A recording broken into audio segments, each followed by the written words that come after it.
Durgesh Kumar Prajapati channel को subscribe करें और बेल आइकन दबाना ना भूलें। बाबूजी मर गई ला, चल के रोइबू की चूल्हे बासन करबू। जाओ ये रोवा, हम ना रही तो घर गए को काम तो से सफर वाला ना होगा।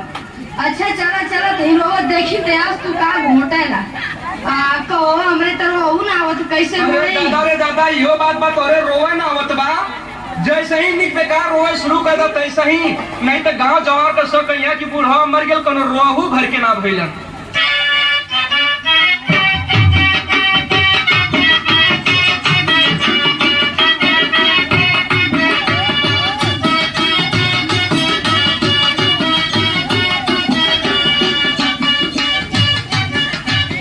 बुढ़ाई में इतना उधइले रे बुढ़ावा, उधइले रे बुढ़ावा, मेहरी से पतोहिया बनवले रे बुढ़ावा।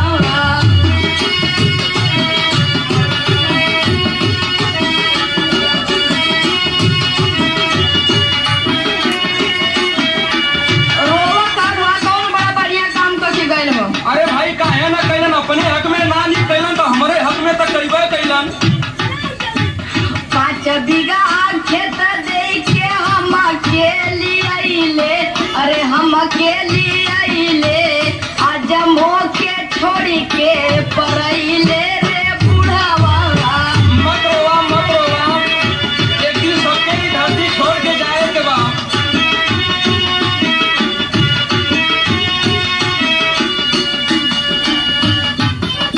हम वही के रहल काहे मोसे ना बतावले, अरे मोसे ना बतावले, नहीं ये रजैया फेंकवाले रे बुढ़ावा।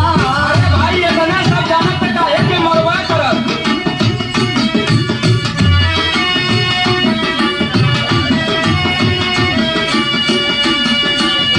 घरही में मरी के बवलावा बढ़वले, बवलावा बढ़वले, अरे खटिया ना बहरे बहिरवले रे बुढ़ावा।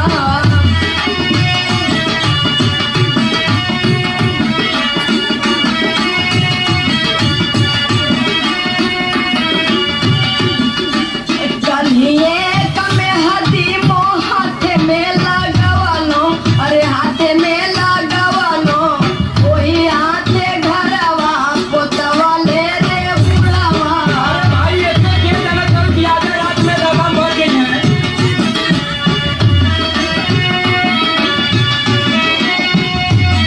देखा जब हो गई तो मम्मी अब बहुत हो गए, पागल मत बना, एकदम कुछ सबूर करा। मान ला बाबूजी चल गइलन, धीरे धीरे भुला जाई। जनी रोवाले बड़ा पीराए लागी, पूरा पीराए लागी, अखिया काला सिया और आया जोई बनिया।